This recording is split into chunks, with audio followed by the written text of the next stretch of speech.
یونس علیہ السلام پانی میں گئے مچھلی کے پیٹ میں. اب مچھلی کے پیٹ میں ان کو پرابلمز کیا ہوں گی؟ آپ سوچیں جو شخص مچھلی کے پیٹ میں اس کے مسائل کیا ہوں گے؟ اندھیرا، روشنی نہیں ہے، کھانا نہیں ہے، پانی نہیں ہے، وحشت ہے. ہاں یہ سب مسائل ہیں نا. تو پھر دعا کیا ہونی چاہیے؟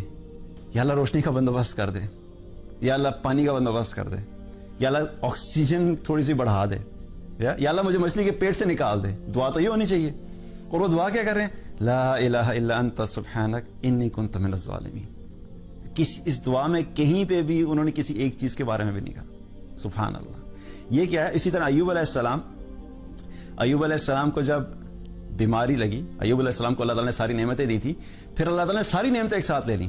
اولاد تھی، روایات میں آتا ہے کہ 15 بچے تھے، 15 کے 15 ایک ساتھ ہلاک ہو گئے.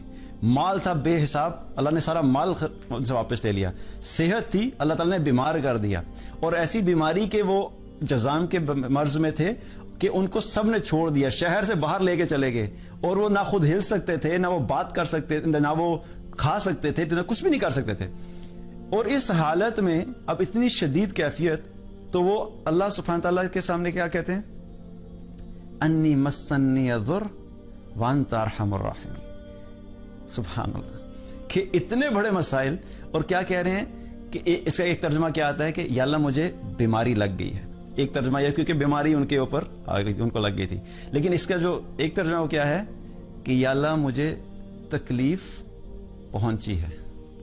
سبحان اللہ. یا اللہ مجھے تکلیف پہنچی. ابھی اتنی بڑی مصیبت، اتنی بڑی مشکلات، اور کیا کہہ رہے ہیں؟ یا اللہ مجھے تکلیف پہنچی ہے، اور بے شک تو سب رحم کرنے والوں میں سب سے زیادہ رحم کرنے والا ہے.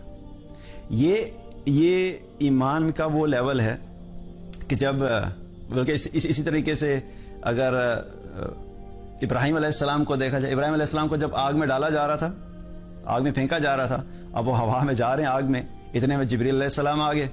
جب جبریل علیہ السلام آئے تو انہوں نے کہا کہ آپ کو مدد کی ضرورت ہے؟ انہوں نے کہا ہاں مدد کی ضرورت ہے، لیکن تمہاری مدد کی ضرورت نہیں ہے. اور کیا پکارا؟ حسبنا اللہ و نعم الوکیل، کہ میرا بھروسہ کیا ہے؟ صرف اللہ پر ہی ہے، اور بے شک وہی بہترین کارساز ہے. تو یہ ایمان کا وہ لیول ہے کہ ان تینوں سچویشن میں آپ دیکھیں کہ کسی نے بھی اسپیسیفک مصیبت کو نہیں کہا کہ یونس علیہ السلام یہ نہیں کہہ رہے کہ مچھلی کے پیٹ سے نکال دے. ایوب علیہ السلام یہ نہیں کہہ رہے کہ مجھے مال واپس دے دیں، مجھے ویسے ہی صحت یاب کر دیں، مجھے سب کچھ ویسے ہی کر دیں. اور ابراہیم علیہ السلام بھی یہ نہیں کہہ رہے کہ اللہ آگ کو بجھا دیں. اسی طریقے سے رسول اللہ صلی اللہ علیہ وسلم جب ہجرت کر رہے تھے، تو ہجرت کرتے ہوئے جب وہ مدینہ کے قریب پہنچ رہے تھے کہ اتنے میں کیا ہوا کہ سراقہ بن مالک پیچھے کرتے کرتے ان کے قریب پہنچ گیا. ابو بکر رضی اللہ عنہ رونا شروع ہو گئے، ان کی آنکھوں سے آنسو جاری ہو گئے. تو آپ صلی اللہ علیہ وسلم نے فرمایا کہ ابو بکر رو کیوں رہا؟ انہوں نے کہا یا رسول اللہ مجھے یہ فکر ہے کہ یہ کہیں آپ کو نقصان نہ پہنچا دے. مجھے اپنی فکر نہیں ہے، مجھے یہ فکر ہے کہ آپ کو بھی نقصان نہ پہنچا دے. تو رسول اللہ صلی اللہ علیہ وسلم نے دعا کی. وہاں پہ کیا دعا کی؟ اللہم اکفیناہم بما شئت، یا اللہ تو ہمارے لیے کافی ہو جائے جیسے تو چاہتا ہے. اب کیا ہے کہ دعا کیا ہونی چاہیے تھی؟ دعا یہ بھی تو ہو سکتی تھی ہماری سچویشن ہو تو ہم کیا دعا کریں؟ یا اللہ اس کے گھوڑے کو گرا دے. ہم یہی دعا سوچیں گے نا، یا اللہ گھوڑے کی سپیڈ کو سلو کر دے، ہمارے گھوڑے کی سپیڈ کو تیز کر دے. پاسبل سولوشنز کیا ذہن میں آتے ہیں، رائٹ؟ یا اللہ کوئی دیوار بیچ میں کھڑی ہو جائے، یا اللہ ہمارے گھوڑے اڑنا شروع ہو جائے، اس کا گھوڑا چل رہا ہو. ہم اپنے ذہن کے حساب سے سوچتے ہیں. لیکن یہ وہ تعلق ہے جو انبیاء علیہ السلام اور پھر جب ایمان والوں کا بھی ایک لیول ہے، وہ کیا ہے کہ وہ اس سٹیج پہ ہوتے ہیں کہ پھر اللہ کے سامنے اپنی اسپیسیفک چھوٹی چھوٹی مشکلات کی دعا نہیں کرتے. وہ اللہ پہ ایسا کامل توکل ہوتا ہے کہ پھر اپنی ساری زندگی کے معاملات کو اللہ پہ چھوڑ دیتے ہیں.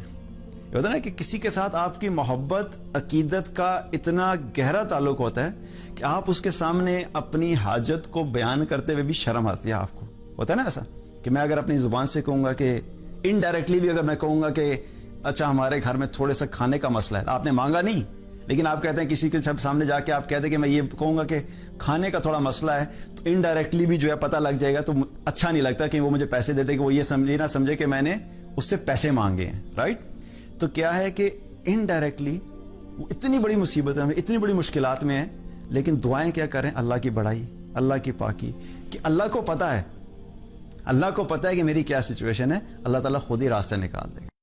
دین کی بات پھیلانا صدقہ جاریہ ہے.